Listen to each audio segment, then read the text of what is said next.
Hi everybody, it's Az here from HeelvsBabyface. Now it's been a month since the release of Legion and it's time to give you my full review of patch 7.0. Now the reason I've decided to leave it a 4-week period as opposed to immediately releasing is because I wanted everybody, you guys and girls out there, to experience all the content which patch 7.0 had to offer, from the leveling all the way through to the end game stuff. And therefore, what I say about the expansion might mean a lot more to you, as opposed to you looking at it from rose-tinted specs where everything is new and everything is exciting straight off the bat.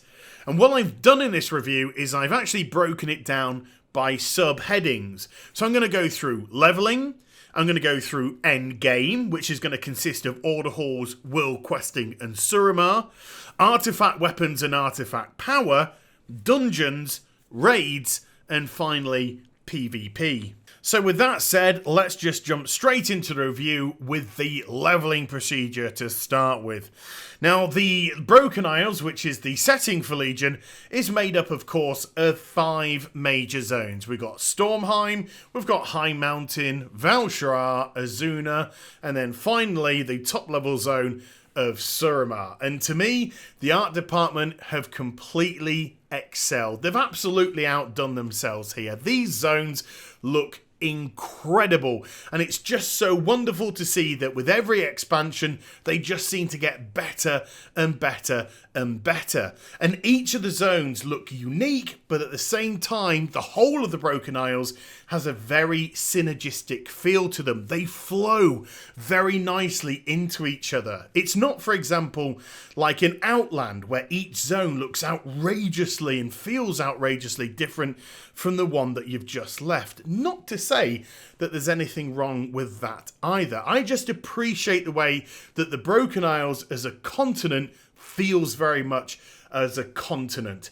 But with that said, the actual leveling itself, well, it starts off great with the fact that you can choose whichever zone you decide to level up in first, and then you can choose whichever zone you want to move into next, and all the mobs will scale with you depending on what level you are, all the way through to 110, which makes everything feel a lot more relevant. But the actual process of leveling, well, it's the same old, which is a slightly disappointing feel, because I thought with hitting level 100 in the previous expansion, Blizzard might just get a little bit more brave with this one. And I would have liked to have seen a system kind of like a Paragon system, where you actually increase your power as a character as opposed to increase your level. So what we have with the artifact weapon, where we're gaining the artifact power to make it stronger, unlock certain things, would also work for our gear as well. So we would organically get stronger as a character without having to have another number added to our system to kind of make it known to everybody that I'm 104 and you're 102, etc. Maybe it's time for us to get some symbols next to our names instead, or is it time for us to get a silver or gold dragon without having to utilise some daft add-on? But with that said, it's the storylines that really make the zones, and therefore if you're invested in the storyline, then you're gonna love it. But if you're not invested in the storyline, then it might just feel a wee bit flat. For example, I thoroughly enjoyed my time in Azsuna, but my time in Stormheim, although there are a couple of great moments with Sylvanas and Greymane, for the most part was a bit meh. And that was kind of the case for Val'sharah as well, and I rather enjoyed the vast majority of High Mountain. So to me, it was a very sketchy leveling experience. I felt like I'd done this before and multiple times, and it felt a little bit tired and in need of some sort of rework. So Blizzard would have loved you to have been a bit braver.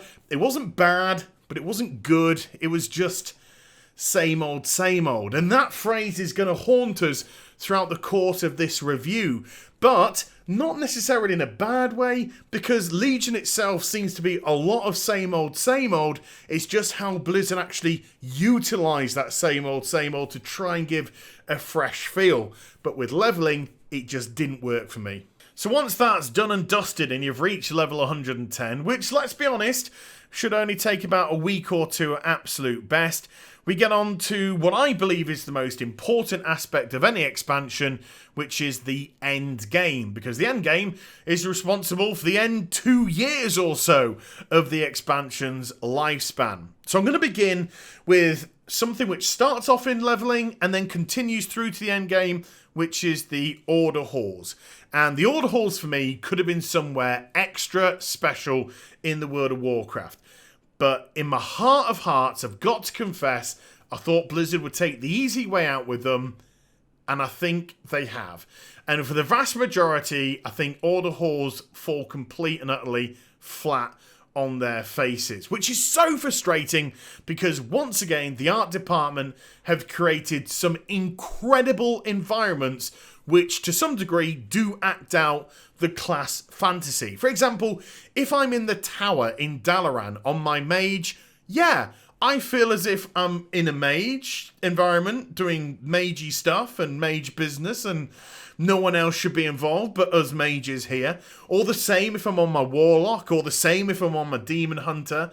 And that's really, really good. And one of the positives about Order Halls are when they give you narrative, when they give you storyline, and they send you out into the world, and not necessarily into the Broken Isles. It could be Kalimdor or the Eastern Kingdoms, and you're there and you're doing something class specific, and yet you're there saying, wait a minute, I'm in old school continents doing top level stuff that's relevant to my class. This is really freaking cool. But they're so short and sweet, and there's not that much of it. And I do tend to find that the vast majority of my time in the Order Hall is actually made up of setting things up and waiting for them to complete. Going to the command table, sending followers away, waiting for them to come back. Going to the researcher, setting something up, waiting for it to complete. Going to the artifact knowledge, setting something up, waiting for it to complete. There's nothing which really ties me otherwise to the Order Hall. Now, in some degrees, that's okay, because it makes you go back out into the big wide world. But what if you've been out in the big wide world and you're looking for a change? The Order Hall is giving you nothing. And at BlizzCon, when Blizzard told us about how attached we were going to be to our champions and how they were going to be so vastly different from the follower system in Warlords of Draenor, no, I don't feel any attachment to any of my champions whatsoever. Even during the narrative storyline, they only seem to spout off a couple of lines and then whoosh, they're gone. I don't feel any genuine interaction with them. Even the bodyguard that you can take across the Broken Isles with you as you're leveling up and stuff, and even at end game as well, when that bodyguard levels up, there's no storyline. And that was in Warlords of Draenor. So I don't even feel attached too much to my bodyguard. It's just kind of nice that I've got a champion with me that feels at least as if they're getting something out of it. So champion-wise, no. I think we've got a very similar system to Warlords of Draenor. I find it very boring. I don't believe that these contents should be worthy of the World of Warcraft. And I'm scratching my head as to think, how on earth can anyone in Blizzard think there's any fun or enjoyment to get out of setting things up and then just waiting days for them to complete? I just don't understand that philosophy. But then, of course, I think back, the Order Halls were one of the very first contents put onto Alpha, and I think to myself, yeah, they haven't even thought about doing anything much with them at all. So Order Halls could have been great, but to me, fall flat on their face. So from something that pancakes to something that, for the most part for me, actually works really well indeed, and that is world questing. Now, this falls into the category of same old, same old. However, it's how it's presented which makes it feel a little bit more unique and fresh. Because if we were to break down world questing to its common denominator, then it's essentially just daily quests.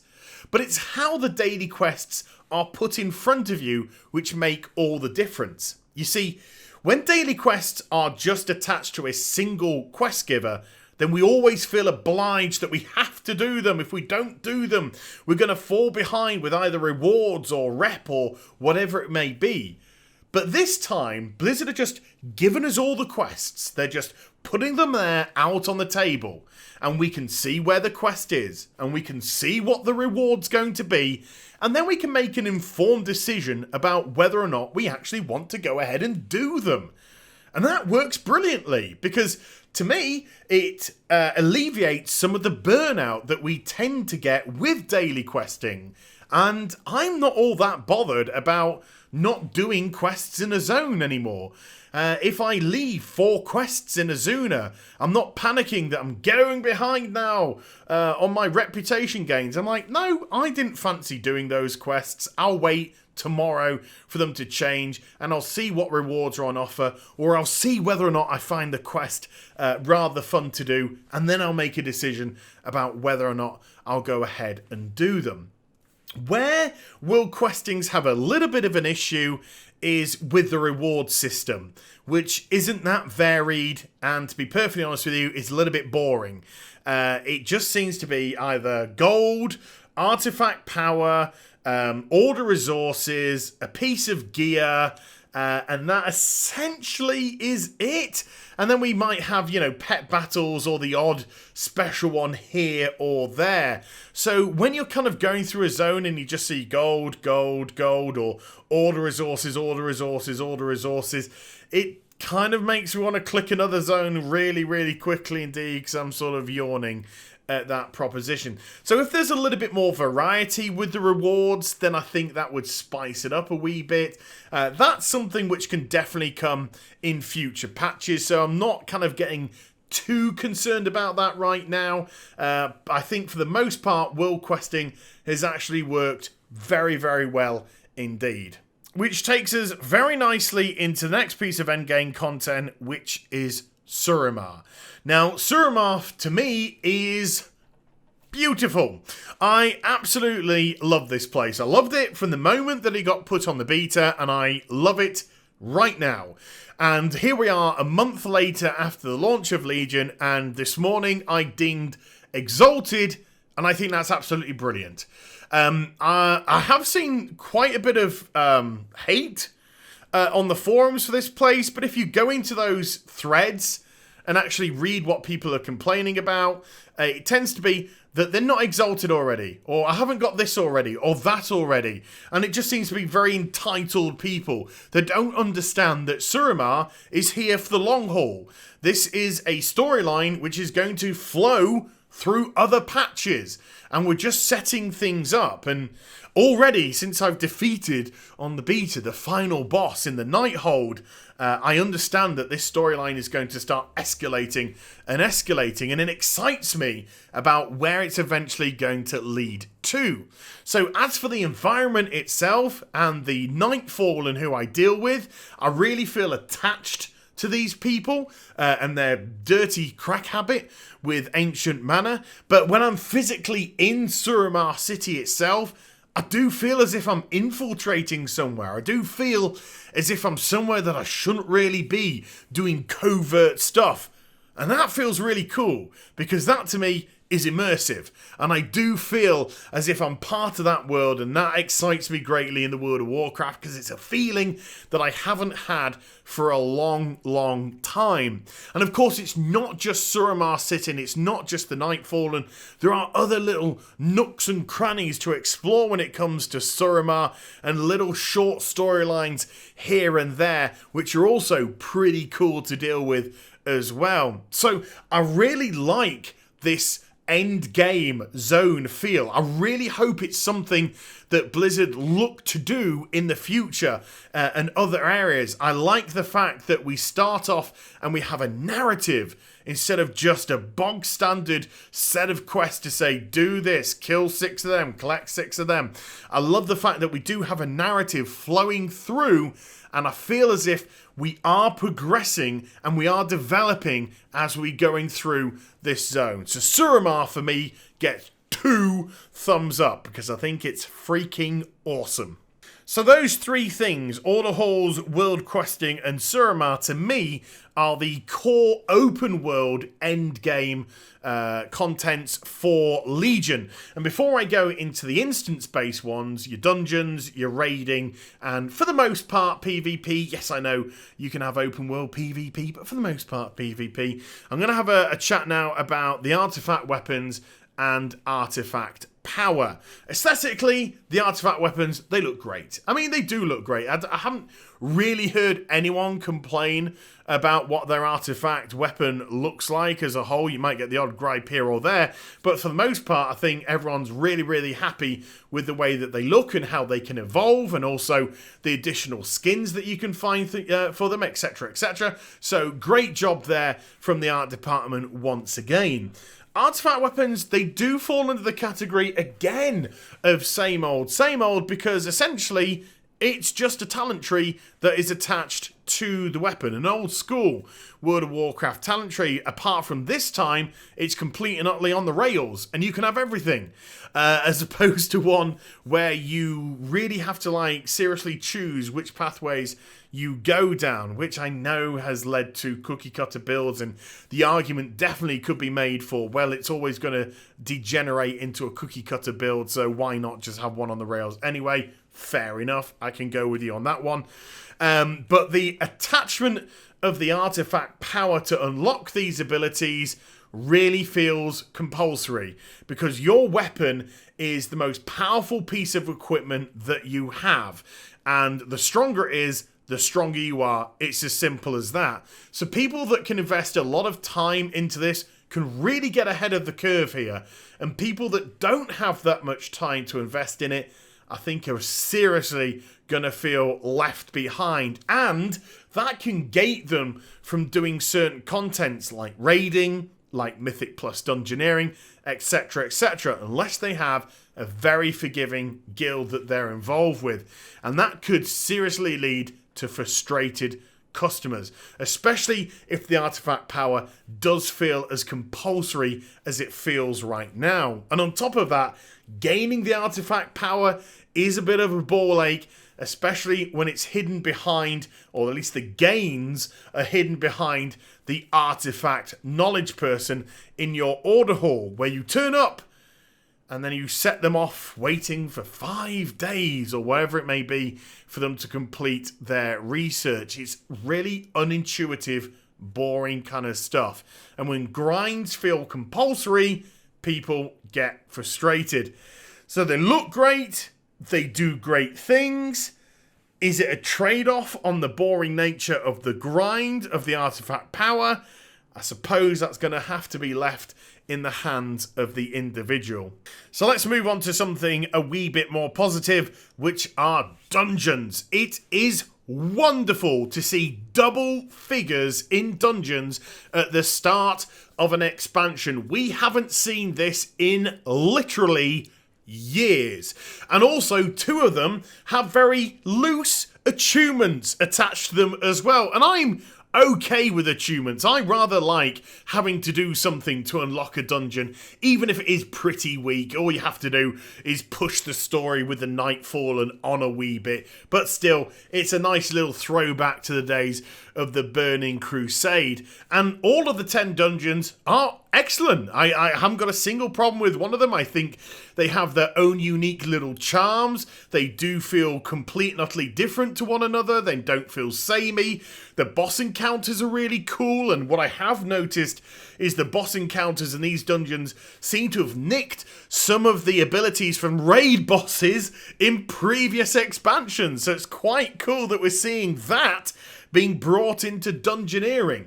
But what really kind of makes me excited for dungeons in Legion is the Mythic Plus. Sure, they nicked the idea from Diablo, but do you know what? If it works, it works. And that's fine by me. And as somebody who doesn't raid, at least not at the moment in this expansion, Mythic Plus is going to be my top endgame content for the short or long term, which I'm absolutely okay with, because with the powering up of the keystones, I can get a group of my friends together and we can go at it to see exactly where our breaking point is going to be. And in the process, we'll still get ourselves relevant item levels of gear, which will always keep us competitive. So if we do get to a situation where we are ready to raid, where we do have enough people, and we've also got the inclination to do so, then we'll be able to, and we won't feel as if we've missed out. And that, again, is a massive, massive plus point. And on top of that, we already know that in patch 7.1, we've got the Karazhan Mega Dungeon coming. So we've got more dungeons on the way. And I think 7.2 is also pretty much in the works as to what's going on. And if we see another dungeon or two there, it will be wonderful. Having dungeons as relevant content for me is essential in a World of Warcraft. They've completely fallen by the wayside for the last couple of expansions, so this is absolutely awesome. Please, Blizzard, keep this up. Now, I know I've just said that at least for the short term anyway, I'm not going to be raiding in Legion. That didn't stop me, however, from doing raid testing on the beta, and I have managed to do some of the bosses at least in the Emerald Nightmare, and also some of the bosses in the Nighthold, which is now going to be the third raid and not the second raid, because Blizzard announced, of course, that they're going to be bringing a small second raid in Stormheim and inject it between the two. Blizzard, ad hoc content being added to the game is never a bad thing and always going to get a thumbs up from the community. So please, more of that.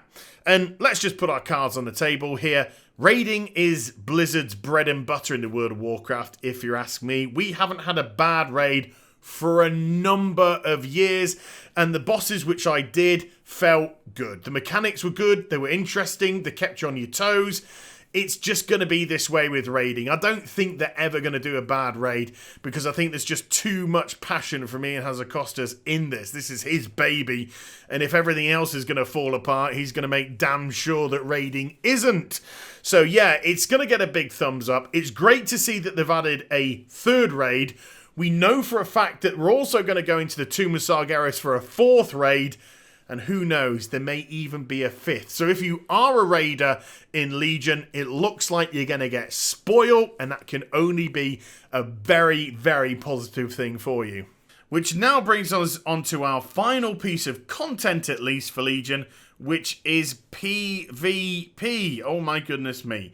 And I've got to look at this from my perspective. And my personal perspective is somebody that used to PvP a lot, but has completely and utterly lost all interest in it.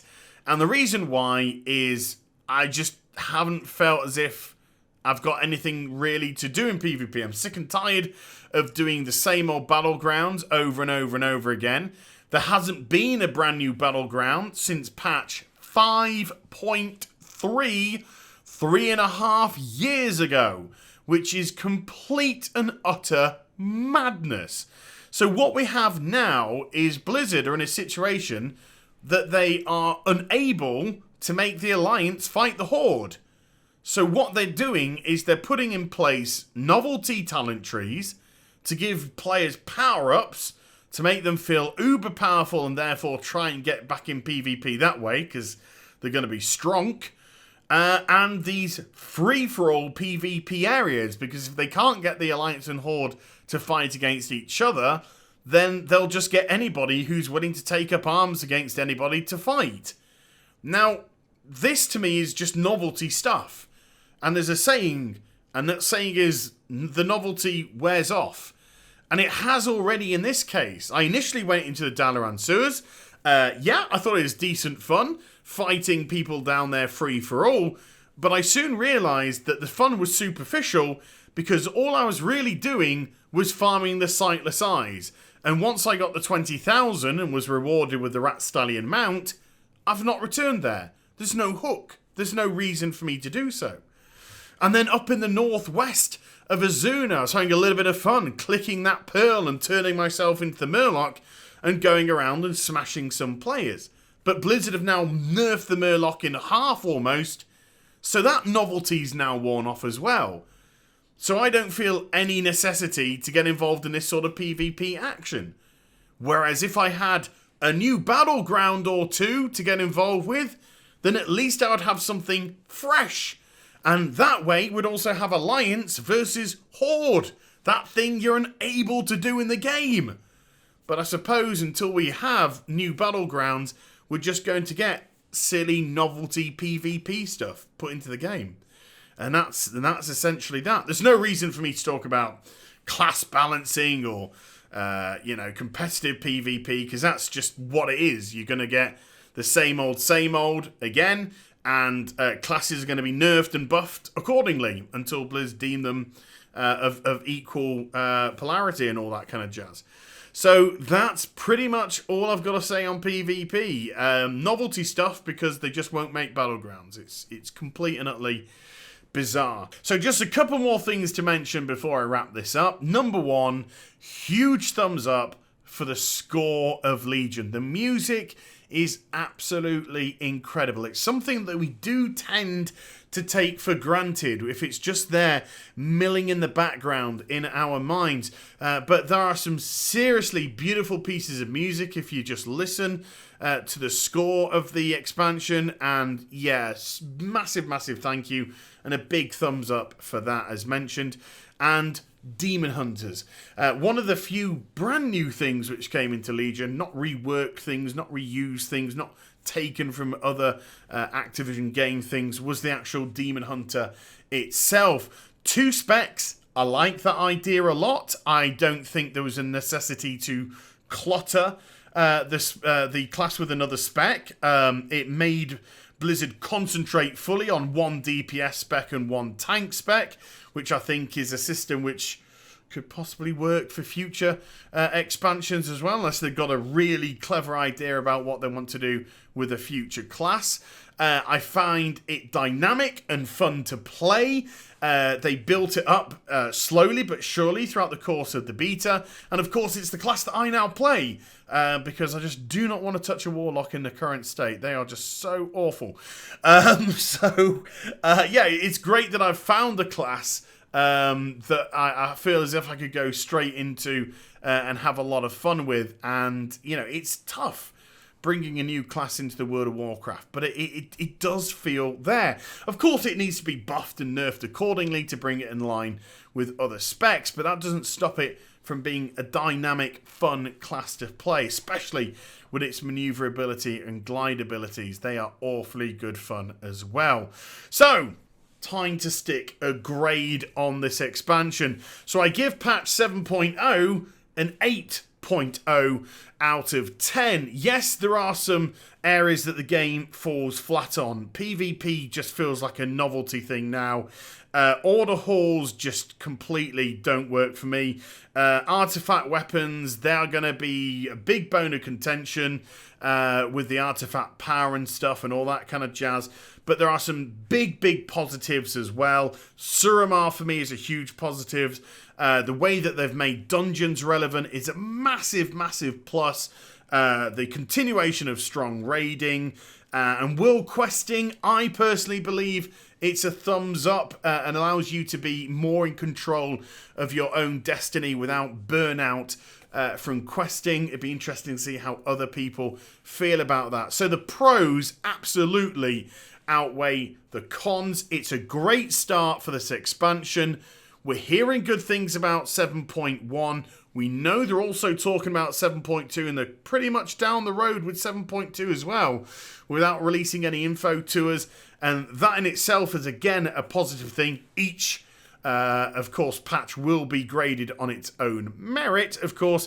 But it's nice to see they seem to have a plan for Legion, whereas with WoD, it looked like they were flying by the seat of the pants and they didn't have a clue where that thing was going. And, of course, we end up with the absolute catastrophe that we got. I don't, touch wood, see Legion going in that direction at all. And I am excited to see 7.1 in action. So there we go. There's my review of Legion patch 7.0, the first patch to be brought into this X-Pack. Hope you enjoyed the vid. If you did, do give it a thumbs up and also subscribe to my channel. Follow me on social media and Twitch for live streaming. Links, they're in the description down below. And I'll be back with some more stuff very soon. You take care, everybody. Bye-bye.